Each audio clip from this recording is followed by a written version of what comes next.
로마서 3장 1절부터 4절 한 절씩 교독하겠습니다. 그런즉 유대인의 나음이 무엇이며 할례의 유익이 무엇이냐. 사에 많으니 우선은 그들이 하나님의 말씀을 맡았습니다. 어떤 자들이 믿지 아니하면 어찌하리요. 그 믿지 아니함이 하나님의 미쁘심을 패하겠느냐. 그럴 수 없느니라. 사람들이 다 거짓되되 오직 하나님은 참되시다 할지어다. 기록된 바 주께서 주의 말씀이 의롭다함을 얻으시고 판단받으실 때에 이어지시라 하시느니라.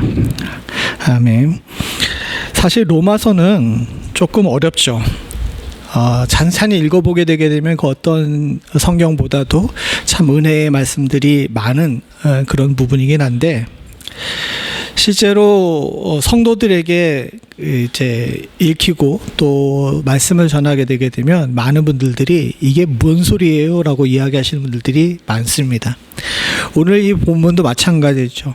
뒤에 있는 부분까지 쭉 이야기를 하게 되게 되면 흐름상 이제 이해가 되는 부분도 있지만 딱 이렇게 3장 1절서부터 4절만 뽑아가지고 말씀을 전하기에는 여러모로 어려움이 있다라고 생각하시는 분들도 있습니다. 그런데 제가 이 말씀에게 이렇게 딱 매이게 된 이유가 있습니다. 아까 기도할 때도 잠깐 언급했지만 이제 7월이 시작되죠. 이제 2026년도 절반이 지나갔습니다. 지난 반년을 생각해 보니까 참 많은 부분에서 여러모로 굉장히 소란했어요. 어느 해는 안 그러지 않았냐라고 또 이야기할 수 있지만 특별히 올해는 더 소란스러운 것 같습니다.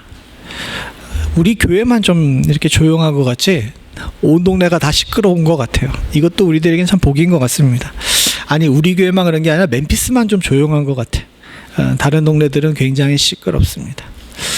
그러다 보니까 친구들과 이렇게 이야기하고, 한국에 있는 친구들이나 미국에 있는 친구들이나 또 남미나 아프리카에 있는 친구들하고 이렇게 SNS로 교제하면서 느끼는 것이 있는데, 다들 걱정이 많더라고요. 각자 자기가 살고 있는 지역과 교회를 향한 걱정들이 참 많아요. 목회자이기 때문에 당연히 교회에 대한 걱정들도 하죠.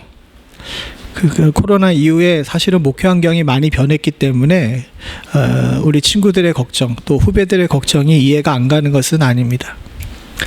마찬가지로 이제 선교사들이기 때문에 그 지역에 있는 정치 상황이나 경제 상황이 굉장히 민감하거든요. 그것은 뭐 선교사들뿐만 아니라 미국이나 한국에 있는 친구들도 마찬가지예요. 그런데 다들 이제 굉장히 힘들어합니다. 미국도 물가가 많이 올랐지만 그래도 우리는 좀 양반인 것 같더라고요. 전 세계적으로 보게 되게 되면 물가가 안 오른 나라가 없고 경제적으로 안 어려운 나라가 없어요. 참 희한하죠? 물가가 오를 만한 이유가 없습니다. 역사적으로 보게 되면 그 어느 때보다도 물질이 풍요한 시기가 바로 지금 이 시기인데 많은 사람들이 먹고 살기 힘들다 그래요. 그러다 보니까 불균형이 일어나게 되고, 특별히 저 제3세계 같은 경우는 빵 한 조각 사기가 쉽지가 않습니다. 과거에 교회들이 이렇게 선교헌금을 보냈던 그 돈으로 선교사들이 자기가 먹고 교회를 세우고 교회의 성도들을 먹였어요. 실제로 그렇게 했습니다. 그런데 지금은 한국 교회나 미국 교회가 보내는 선교 헌금으로 선교사들이 그것을 감당하기가 쉽지가 않다라고 이야기를 합니다. 그냥 자기 먹고 살기도 쉽지가 않다고 이야기를 해요. 그러다 보니까 지난 한 주, 지지난주까지 해가지고 2주 사이에 저한테 도와달라고 이렇게 연락 온, 저와 살짝 안면만 있었던 많은 분들이 저한테 이제 도와달라고 메시지를 보내는 경우도 많이 있습니다. 그만큼 세상이 어려워요. 멀리 가지 않고 우리 선교사들의 삶만 봐도 여러모로 혼란스러운 것들이 사실입니다. 그리고 이 혼란스러움 가운데 교회들의 위기를 이야기하는 사람들도 참 많이 있습니다. 요즘 사람들은 세상이 요동하고 있다고 이야기를 해요. 정치, 경제, 사회적 문제들이 참 많이 있다라고 이야기를 하는데, 이것이 거기에만 그치는 것이 아니라 교회를 이렇게 흔드는 경우들이 많이 있습니다. 왜냐하게 되면 지상교회 구성원들은 성도들이죠. 이들이 세상에 나가 사는데 세상의 정치, 사회, 경제적인 부분에서 성도들이 자유로울 수가 없잖아요. 그러다 보니까 교회들이 여러모로 영적으로 힘든 일들을 겪는 일들이 많이 있어서 성도들을 걱정합니다. 아까 전에 제가 얘기했듯이 친구들이 걱정을 하죠. 더군다나 이제 동기들이 걱정하는 것 중에 가장 큰 것이 뭐냐 하게 되면 한국 교회에 있는 동기들 같은 경우는 주일학교를 굉장히 걱정합니다. 우선 절대적으로 애들을 안 낳기 때문에 이제 주일학교들이 이제 너무 약한 부분이 많이 있죠.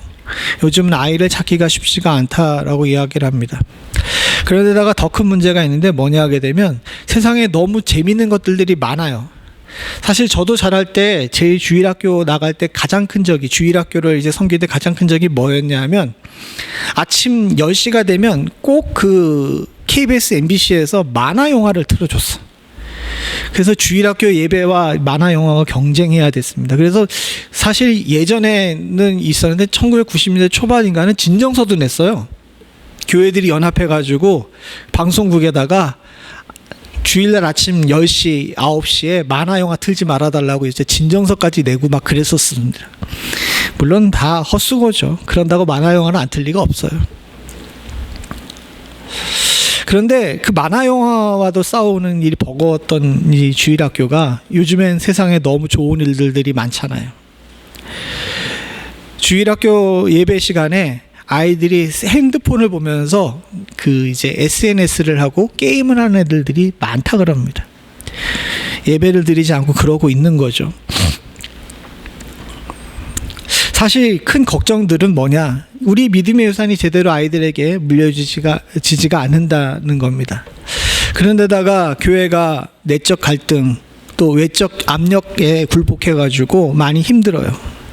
외적 압력 같은 경우는 성도들이 이제 경제적으로 어려워지다 보니까 헌금이 잘 안 나오게 돼서 교회가 예전에 감당한 일들을 잘 못하는 거죠.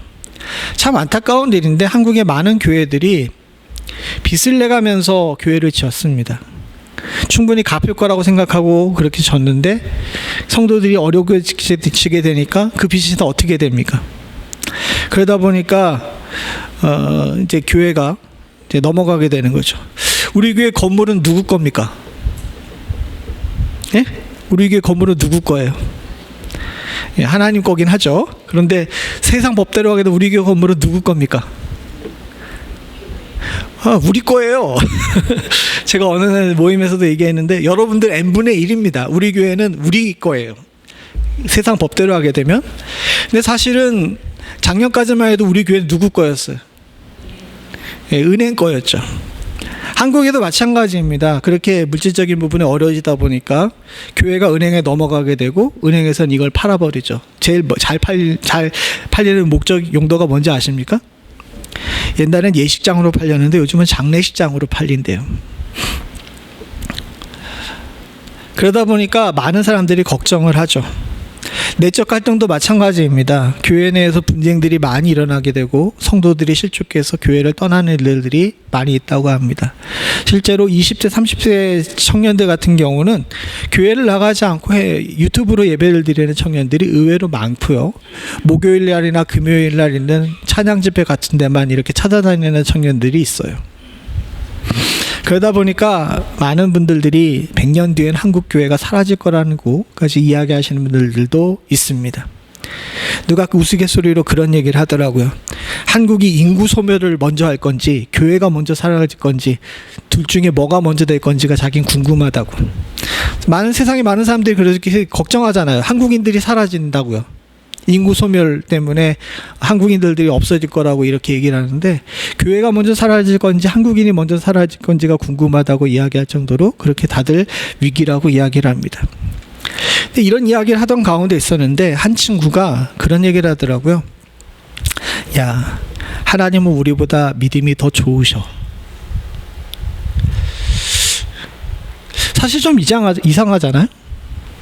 믿음이란 단어 자체는 인간이 신에 대해서 갖는 감정입니다. 그렇지 않습니까? 믿음이란 단어 자체가 가지고 있는 용법을 보게 되게 되면 인간이 초월자에 대해서 가지고 있는 신뢰의 마음이 믿음이라고 이야기할 수 있어요. 이게 국어선적 의미거든요. 근데 그 친구가 얘기한 하나님이 우리보다 더 믿음이 좋으셔라는 이 이야기의 의미가 무엇일까에 대해서 곰곰이 잘 생각을 해봤어요. 그래서 오늘 제목이 나보다 더 믿음이 좋으신이라고 이렇게 썼는데, 저 이야기를 듣는 순간에 참 많은 생각들을 하게 되더라고요. 그리고 여러 책들을 찾아보게 되고 그 친구가 쓴 책도 찾아보게 됐습니다. 그러면서 한 가지 깨달은 것이 있어요.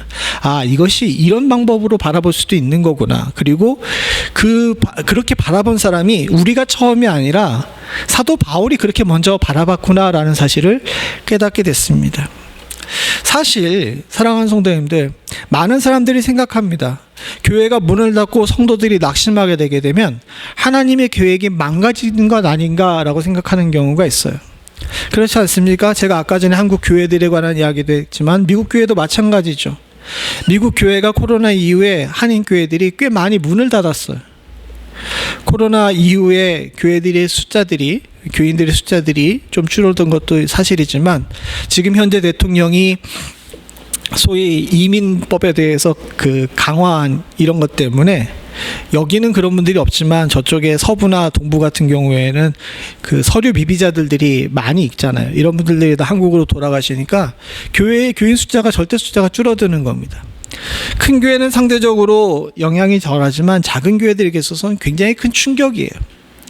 그러다 보니까 많은 교회들이 문을 닫고 렌트비가 올라가니까 교회들이 그 렌트비를 감당 못해서 교회들이 통합되고 이런 가운데 있습니다. 그럴 때 많은 사람들이 생각합니다. 하나님의 계획이 망가지는 것 아니냐고. 교회들이 파산을 하네? 이렇게 생각을 하는 거죠. 사람들은 삶이 흔들리거나 세상이 불의해 보이거나 또는 재난을 당해서 하나님에 대한 신뢰가 흔들리고 원망하는 마음이 생기게 되게 되고, 그러다 보니까 사람들이 믿음이 식어가지고 교회를 안 나오고 예배를 안 나오게 되게 되면 복음의 위기라고 생각하는 경우가 많이 있습니다.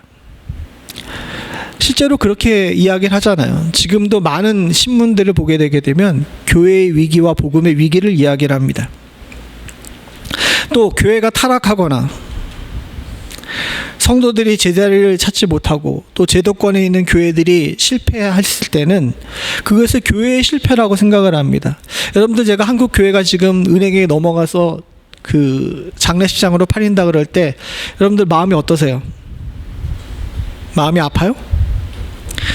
저도 사실은 참 마음이 아팠는데 시간이 지나고 나 보니까 그게 별로 그렇게 마음이 아픈 일이 아니더라고요. 건물이야, 사랑하는 성도님들, 언제든지 다양한 용도로 사용될 수 있어요. 지금 당장 교회였던 것들이 장례식장이 될 수 있지만 지금 창고로 쓰던 건물들이 교회로도 변하는 것도 참 많이 봤어요.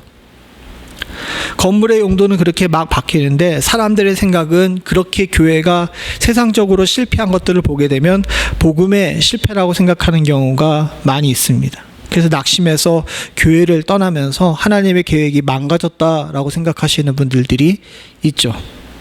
아니, 많은 분들이 그렇게 생각을 합니다. 이런 생각은 수천 년 동안 계속됐어요. 이스라엘이 멸망하거나 남유다가 멸망했었을 때 많은 사람들은 하나님 신앙이 끝났다라고 생각했습니다. 또 교회가 극한 로마 제국의 핍박을 받을 때, 그래서 수없이 많은 사람들이 순교를 당하고 교회들이 문을 닫고 교회들이 불탈 때 많은 사람들은 하나님의 계획이 망가졌다라고 생각을 했습니다. 또 한창 근대에 지성주의가 판을 칠 때 무신론이 유럽을 뒤덮어가지고 교회들을 많은 사람들이 떠났어요. 그때에도 교회는 끝났다라고 외치는 사람들이 많이 있었습니다. 이런 상황이 벌어지게 되는 것은 두 가지 이유인데, 하나는 교회의 하나님의 성공을 바라지 않는 세상이 지속적으로 그렇게 교회를 향해서 이야기를 하거든요. 교회가 문을 닫고 성도들의 숫자가 줄고 또 이런 일들에 편승해가지고 소위 말해서 자기들의 생각을 주장하고 싶어하는 철학자들이 이야기를 하기 때문에 그런 일들이 자꾸 우리들의 입에 오르내리게 됩니다. 또 한 가지 문제가 있는데 그것이 뭐냐 하게 되면 우리 개인의 연약함 때문이에요. 사실은 아까 전에 말씀드린 것은 굉장히 큰 문제이지만 실제로 이런 논리들이, 세상의 공격들이 먹히는 이유가 뭐냐 하게 되면 나 개인의 문제 때문에 그렇거든요. 사랑하는 성도님들, 제가 여러분들에게 여쭤봅니다. 여러분들 구원 어떻게 얻으세요?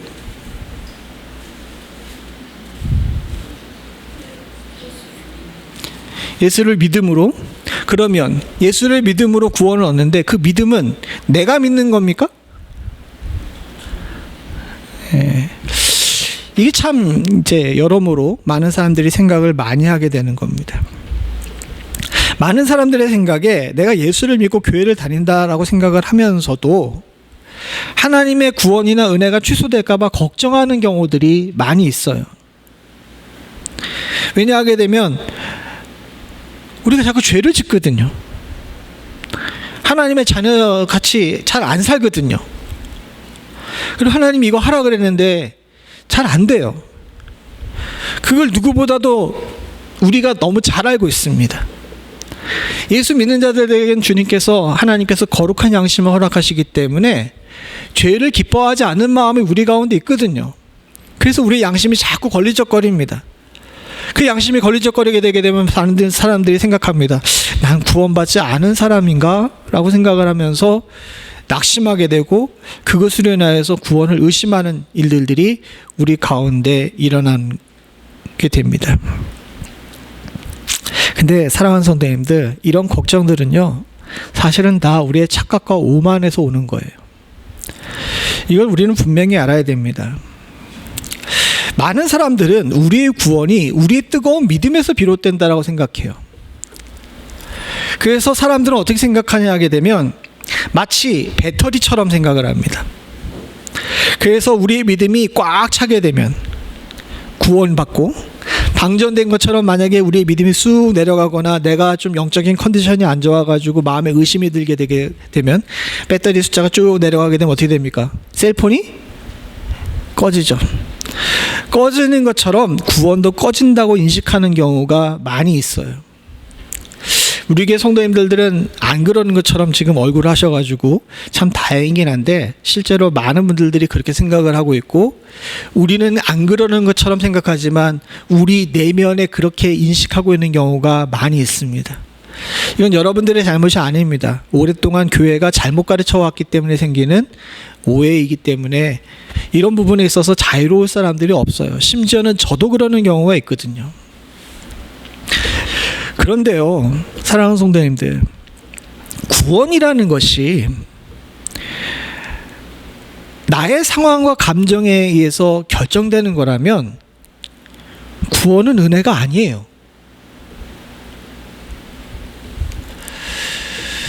구원은 하나님께서 선포하신 완벽한 은혜입니다. 근데 자꾸 구원의 주체를 나라고 생각하기 때문에 이런 오해들이 생기게 되는 거죠. 오늘 본문도 그렇습니다. 오늘 본문에 나와 있는 오늘 본문이 아니라 여러분들이 잘 알고 있는 이제 로마서 1장 17절에 나온 말씀인데, 의인은 뭐로 말미암아 살아요?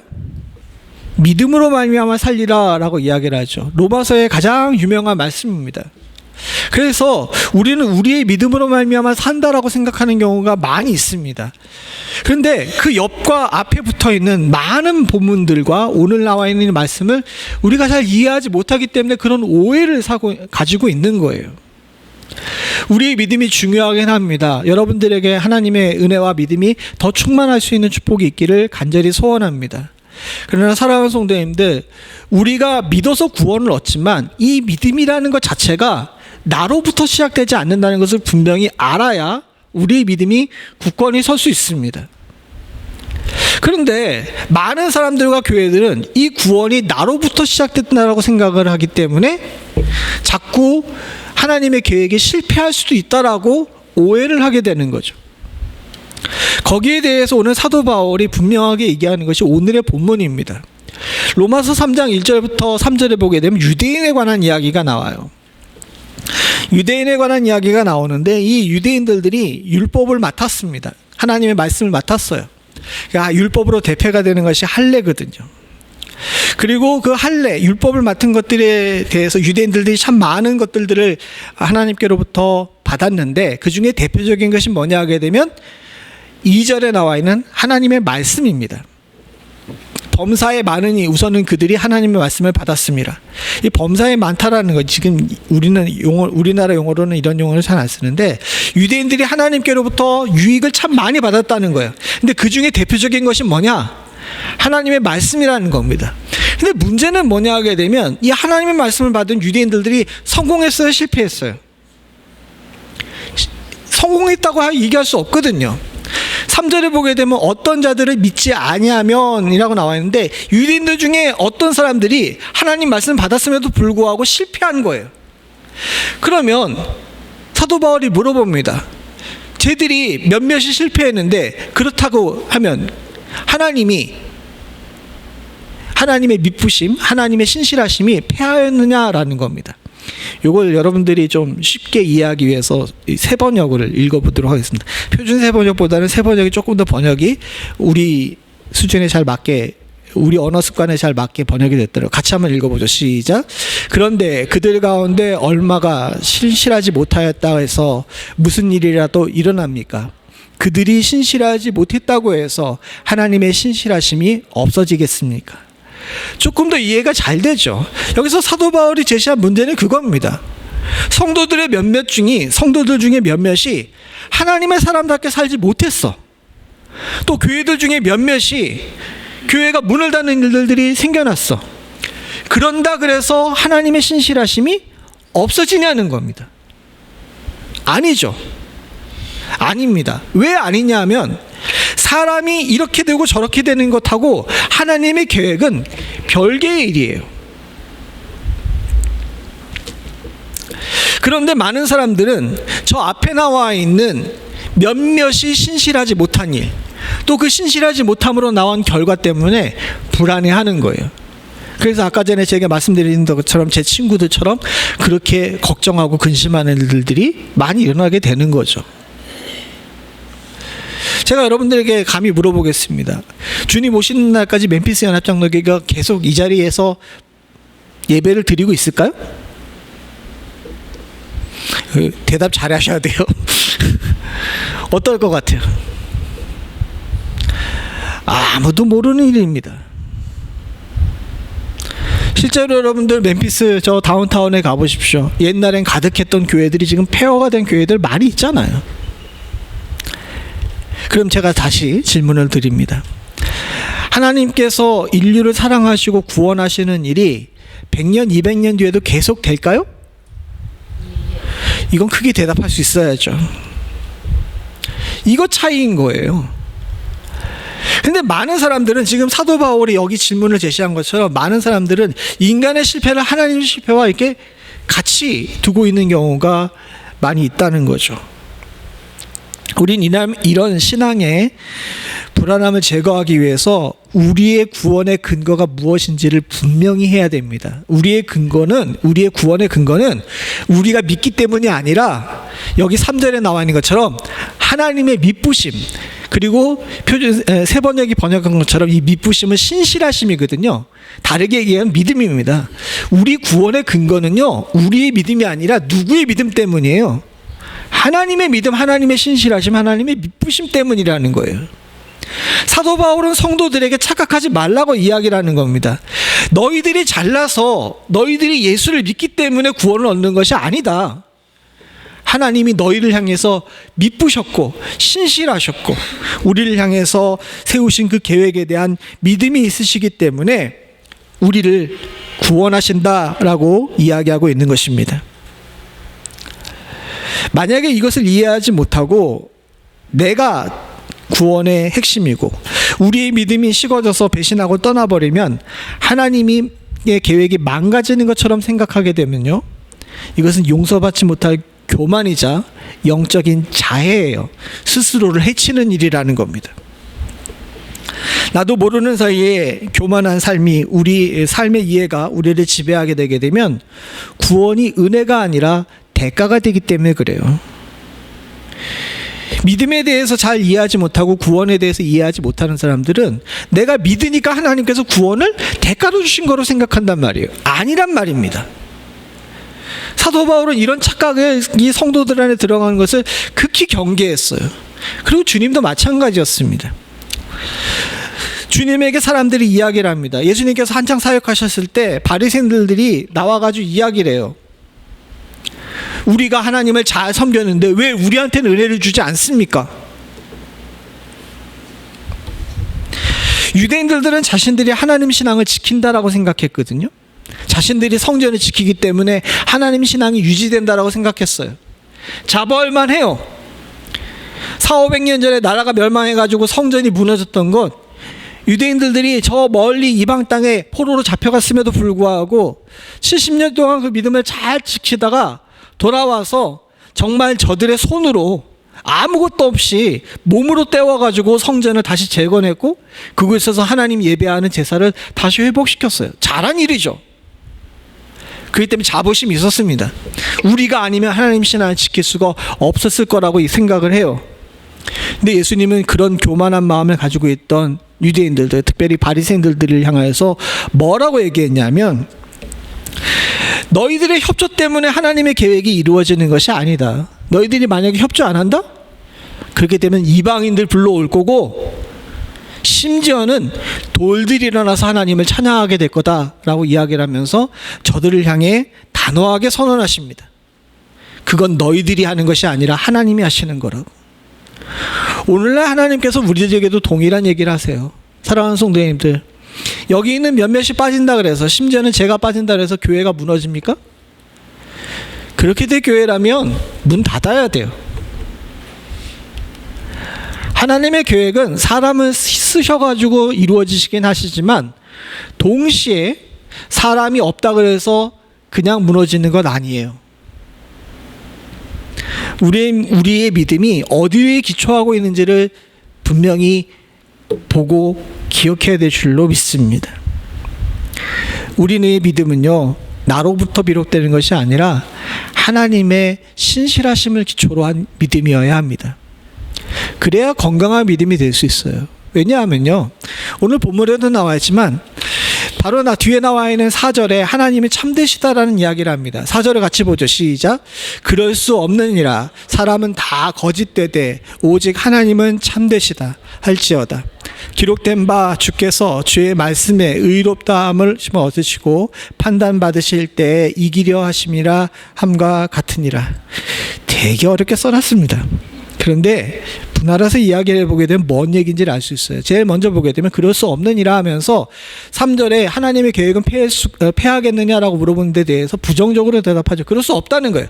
왜 그럴 수가 없느냐 하면 인간은 거짓되되 오직 하나님은 참되시기 때문에 그렇습니다. 만약에 우리가 구원을 얻는 것이 우리의 믿음을 바탕으로 하게 되면 그건 되게 불안해요. 왜? 우린 거짓말쟁이거든요. 여기 나온 것처럼 우리는 다 거짓말쟁이입니다. 상황에 따라 변하고 약속을 쉽게 어기는 존재가 바로 인간입니다. 사실 그래요. 우리가 아무리 약속을 잘 지키는 존재를 할지라도 시대가 변하게 되게 되면 상황에 따라서 우리의 약속이 쉽게 변질될 수밖에 없습니다. 그거는요, 사람 개인이 인격이 부족해서 되는 문제가 아니에요. 그만큼 우리가 불완전한 존재이기 때문에 그런 겁니다. 이런 거짓된 존재 위에서 믿음이 유지된다면 그 믿음은 제대로 된 믿음이 될 수가 없어요. 그리고 구원의 완성도 이룰 수가 없습니다. 그러나 오늘 본문에 나온 것처럼 하나님께서는 무엇에든지 오르시고 언제든지 오르신 줄로 믿습니다. 불변하신 하나님을 기초로 우리의 믿음이 세워졌기 때문에, 구원이 세워졌기 때문에 그 구원은 신뢰할 만한 구원이 되는 거예요.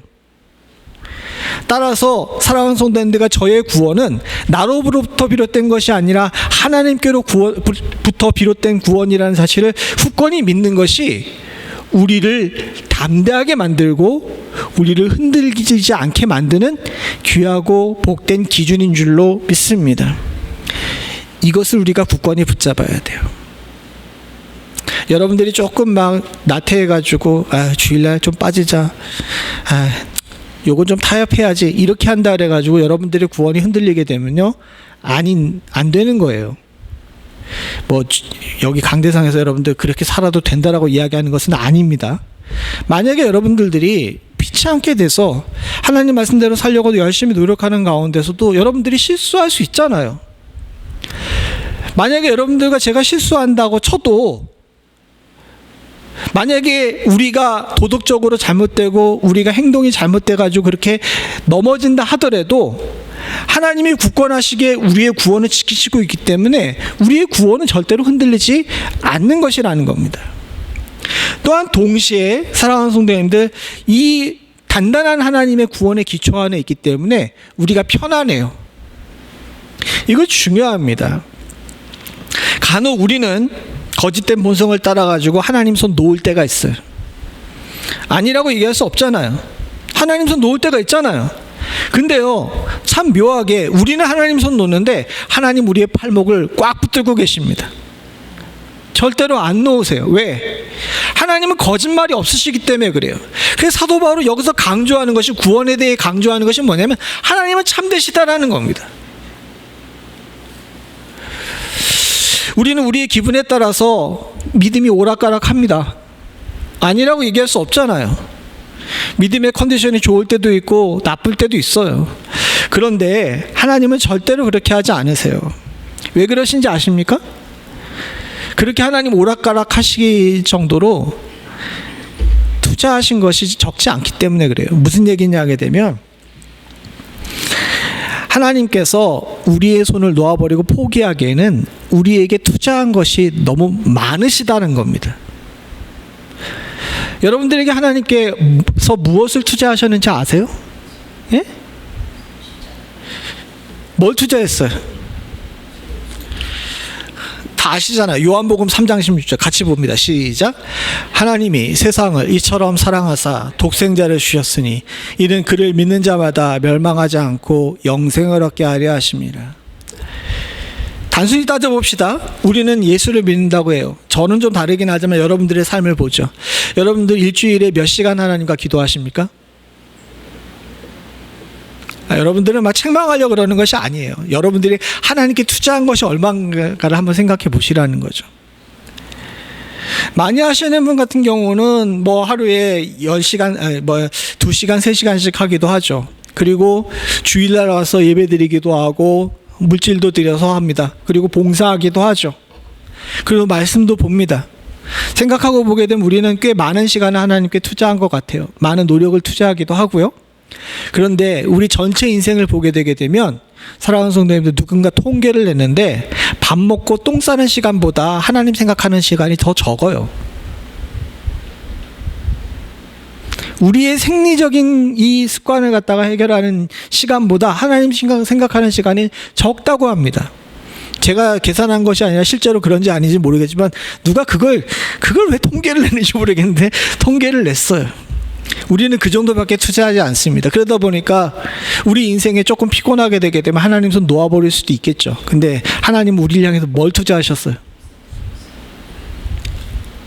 하나님께서 독생자 하나밖에 없는 아들을 투자하셨어요. 그럼 포기해요? 안 해요? 하나님 절대로 손 놓으지 않으십니다. 하나님 우리들에게 모든 것을 던지셨기 때문이에요. 그리고 우리를 당신의 자녀로 만드시기 위해서 지금도 열심히 노력하고 계시는 줄로 믿습니다. 이걸 여러분들 굳건히 믿으시기 바랍니다. 난 하나님께서 함부로 포기하시지 못할 정도로 많은 것을 투자받은 존재예요. 이걸 우리가 굳건히 붙잡고 알고 있다면 내가 조금 낮아질 때도 있고 내가 조금 신앙적으로 굽혀질 때도 있어도 결코 주님을 떠날 수가 없게 되는 줄로 믿습니다.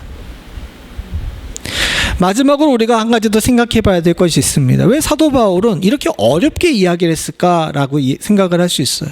근데 이 원인이 어디에 나와 있냐면, 우리가 조금 전에도 함께 봤지만은 로마서 1장 17절에서 이 문제가 비롯됩니다. 사실 사랑하는 성도님들, 하나님의 믿음에 관해서 이야기를 하는데 앞에서 이야기했듯이 좀 이게 이상하지 않아요? 원래 믿음이라는 것 자체가 피조물이 신에게 대해서 하는 거 아닙니까? 초월자에 대해서 하는 거 아닙니까? 근데 오늘 본문에 로마서를 앞부분을 보게 되면 하나님의 믿음에 관해서 이야기를 해요. 이걸 우리 성경은 미쁘시다라고 번역하기도 하고 신실하심이라고 번역하기도 하는데 사실은요 두 단어가 똑같아요. 우리의 믿음이란 단어와 하나님 신실하심이란 단어가 똑같아요. 왜 이렇게 이야기를 했을까? 사도 바울이 이렇게 얘기한 이유는 우리의 믿음이 하나님의 믿음을 기초로 하고 있다는 사실을 강조하기 위해서입니다. 즉 우리의 믿음이 그냥 나온 것이 아니라 하나님의 믿음으로부터 비롯됐다는 거예요. 그래서 로마서 1장 17절에 나와 있는 복음이 같이 봅니다. 시작. 복음에는 하나님의 의가 나타나서 믿음으로 믿음에 이르게 하나니 기록된 바 오직 의는 믿음으로 말미암아 살리라 함과 같으니라 라고 나와 있는데, 저기 나와 있는 믿음으로 믿음에 이르게 하나니라는 것을 쉽게 번역을 하게 되게 되면, 문명에 맞게 쉽게 번역을 하게 되면 밑에 있는 게 돼요. 어떻게 해요? 하나님의 신실하심에서 시작하여 마침내 우리의 믿음에 이르나니예요. 이게 믿음으로 믿음에 이르게 하나니를 풀어서 이야기를 한 겁니다. 뭔 얘기인지 아시겠어요? 즉 우리의 믿음이라는 것은요 어디로부터 시작된 거예요? 하나님의 신실하심, 그 신실하심이에요. 하나님은 우리의 존재 자체를 믿지 않으십니다. 하나님이 믿으시는 거는요 우리를 바꿔서 하나님의 자녀로 만드시겠다는 당신의 계획에 대한 확고한 믿음이 있으시다는 거예요. 그 믿음을 바탕으로 우리가 믿음에 이르게 되는 것입니다. 사랑하는 성도님들, 우리는 종종 실패합니다. 그리고 앞으로도 실패할 겁니다. 그러나 사랑하는 성도님들, 저희를 향한 하나님의 계획, 실패한 우리들을 살리셔서 당신의 백성으로 만들겠다고 하신 하나님의 계획과 능력은 절대로 실패하지 않으시는 줄로 믿습니다. 그렇기 때문에 지금 우리가 해야 되는 것은 뭐냐? 성도는 이 확고한 하나님의 미쁘심을 겪으면서 그분을 따라서 믿음이 싹나고 자라게 하는 길을 걷는 거예요. 무슨 얘기냐? 쉽게 얘기하게 되면 하나님이 우리를 향해 확고한 믿음을 가지고 계시잖아요. 그러니까 우리가 해야 되는 건 뭐야? 따라가면서 주님의 확고한 믿음에 따라서 당신이 우리를 향해 세우신 계획대로 우리의 삶을 바꿔가는 것을 느끼면서 따라가게 되면 우리의 믿음이 자연스럽게 어떻게 되는 겁니까? 자라나게 되는 거예요. 사도 바울이 로마서 1장 17절에 이해하고 싶은 것, 그리고 3장 4절에 이야기하고 싶었던 얘기가 바로 이겁니다. 하나님께서 어느 날 믿음을 선물로 주셨어요. 그래서 참 믿음이라는 것이 어느 날 갑자기 우리 안에 들어오게 됩니다. 그런데 이 믿음이라는 게 참 이상해서 어느 순간에는 굉장히 불타오르다가 어느 순간에는 어떻게 됩니까? 쑥 내려가요. 많은 사람들은 착각했어요. 우리가 한국 사람이라 냄비 근성이 있어가지고 우리만 그런 줄 알았어요. 아닙니다. 2000년 전에 유대인들도 그랬고요. 세상에 지금 모든 나라들도 마찬가지예요. 교회 안에 들어오게 되면 믿음이 활활 타오르는데 교회 바깥에 문집 한번 넘어가면 어떻게 돼요? 그 활활 타오르던 믿음이 싹 사라져버리는 것 같아요.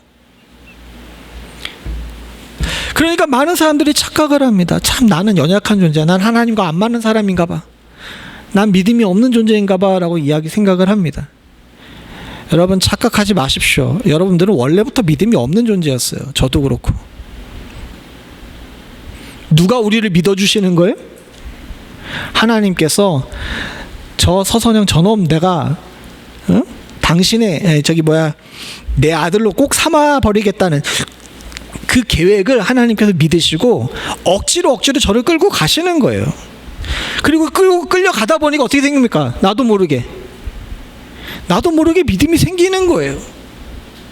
그게 믿음의 원리라고 지금 사도 바울은 우리들에게 이야기하고 있는 것입니다. 사실 그렇죠. 성도는 자꾸 실패합니다. 성도의 특권을 가지고도 엉망으로 살 때가 있습니다. 더 나쁜 건 뭐냐 하게 되면 심지어 은혜를 방종의 기회로 삼는 경우도 있어요. 그래서 사도 바울도 이야기하잖아요. 이 은혜가 더했으니까 우리가 마음대로 살아야 되겠느냐, 은혜를 더하기 위해서 마음대로 살아야 되겠느냐, 이 얘기까지 하잖아요. 이게 현실적인 문제거든요. 그리고 세상에 요란함 때문에 시험에 들 때도 있습니다. 그럼에도 불구하고 사랑하는 성도님들, 우린 절망하지 않아야 됩니다. 왜냐하면 우리 구원의 프로젝트는 조금 전에 말씀드렸던 것처럼 우리 구원의 프로젝트는 누가 책임자예요? 처음부터 다시 해야 되나? 여러분들의 구원 프로젝트의 책임자가 누구예요? 내가 아니라 하나님이라는 겁니다. 이걸 분명히 해야 돼요. 그래야 우리 연약한 믿음으로 인하여서 주저앉지 않게 되는 줄로 믿습니다. 참 안타까웠습니다. 제가 얘기했던 그 친구들은 그런 부분에 걱정이 많죠. 목회자이기 때문에 그런 걱정을 안 할 수가 없습니다. 그건 어떻게 보게 되면 거룩한 책무이자 목회자가 당연히 해야 될 걱정이에요. 근데 그 친구가 얘기한 하나님이 나보다 더 믿음이 좋으시다라는 이야기가 울림이 있는 것은 바로 이 우리들의 연약한 생각, 우리들의 연약한 걱정에 대해서 그 걱정, 내 걱정이 아니라 하나님의 걱정이어야 한다라고 이야기하는 귀한 충고라는 생각이 들었습니다. 그렇습니다. 사랑하는 성도님들, 우리는 그저 주님 손 붙들고 가는 거예요. 그게 신앙입니다. 주님께서 여러분들에게 크게 대단한 거 바라시지 않으세요. 아무리 하나님 앞에 충성되고 잘 살다고 하더라도 우리의 입술 통제하기 쉽지 않습니다. 우리의 행동, 생각 더 힘들어요. 하지만 주님의 미쁘심에 기대해서 넘어지고 좌절하고 때로는 굴러가지고 상처가 나도 주님 손 붙잡고 믿음의 걸음을 아장아장 떼게 되게 되면 어느 순간인간 제대로 걷게 되고요. 어느 순간인간 주님께서 야 같이 뛰자 그럴 때 같이 뛸 수 있는 그런 은혜가 우리 가운데 있게 될 줄로 믿습니다. 하나님께서는 오늘도 여러분들 꼭 붙들고 계십니다. 2026년 우리는 여러모로 넘어지기도 하고 굴렀어요. 아마 하반기에도 계속될 줄로 믿습니다. 근데 여러분들이 꼭 가지고 있어야 될 귀한 생각이 있습니다. 하나님이 여러분들을 절대로 포기하시지 않는다는 거죠. 사도 바울은 이야기합니다. 우리가 조금 넘어지고 우리가 조금 좌절한다 그래서 하나님의 계획이 실패하냐? 바로 얘기하죠. 절대로 그럴 수가 없느니라. 왜? 하나님은 어떠신 분이에요? 신실하신 분이시고 오직 참되시기 때문입니다. 우리를 향해 복음을 선포하셨으면 주님은 지켜요. 그 지키시는 하나님을 굳건히 붙잡고 남은 반년도 믿음 안에서 승리하실 수 있는 축복이 있기를 간절히 소원하고 이 말씀 여러분들에게 위로가 될 수 있기를 소원합니다. 같이 기도하시겠습니다. 하나님 아버지, 우리도 모르는 사이에 우리가 교만하여 나 중심으로 믿음을 생각하고 때로는 내가 대단한 것처럼 나의 행동과 말로 스스로를 재단하며 나의 구원을 가벼이 여겼던 것 아닌가 돌이켜 생각해 보게 됩니다. 그러나 오늘 말씀을 통하여서 하나님께서 나를 향해서 세우신 계획은 절대로 실패함이 없고 주님께서는 나를 향해 참 많은 것을 던지셨으며 주님은 지금도 우리를 붙잡고 당신의 믿음 안에서 우리의 믿음을 성장시키고 계시는 것을 발견하게 되었음을 감사드립니다. 아버지 하나님, 앞으로도 우리 가는 길 동안 우리의 연약한 믿음으로 인해 주저하는 일 없도록 도와주시옵고 나는 비록 연약하나 나를 붙들고 계시는 우리 아버지는 온 천지의 주관자이시므로 담대하게 믿음으로 나아갈 수 있음을 고백할 수 있는 저희들 되게 하여 주시옵소서. 이제 다가오는 하반기도 참 여러 가지 어려운 일들이 있게 될 줄로 믿습니다. 어디로 가야 할지를 잘 모를 때도 있고 우리의 계획대로 안 되는 일들도 있을 수 있으며 때로는 정신적으로 육체적으로 힘에 부칠 때도 있음을 주께서 잘 아시는 줄로 믿습니다. 이 모든 언덕과 돌뿌리와 함정을 만날 때 아버지 하나님, 우리가 때때로 주님의 손을 놓으며 낙심하고 실망할 때에도 주님은 절대로 나를 놓지 않으신다는 사실을 기억할 수 있는 축복이 저희들 가운데 있게 하여 주시옵소서. 나를 향한 하나님의 미쁘신 계획, 그 신실하신 계획은 주님 오시는 그날까지, 우리가 주님 앞에 가는 그날까지 결코 멈춤이 없다는 사실을 잊지 않을 수 있도록 주님 도와주시옵고 그 어떤 상황 속에서도 주님이 나를 포기하지 않으심을 기억하며 주님께 돌아올 줄 아는 지혜가 우리 가운데 있게 하여 주시옵소서. 하나님은 오늘도 우리를 붙잡고 계시는 줄로 믿습니다. 주여, 주의 붙드신 손을 저희들 느끼게 하여 주시옵소서.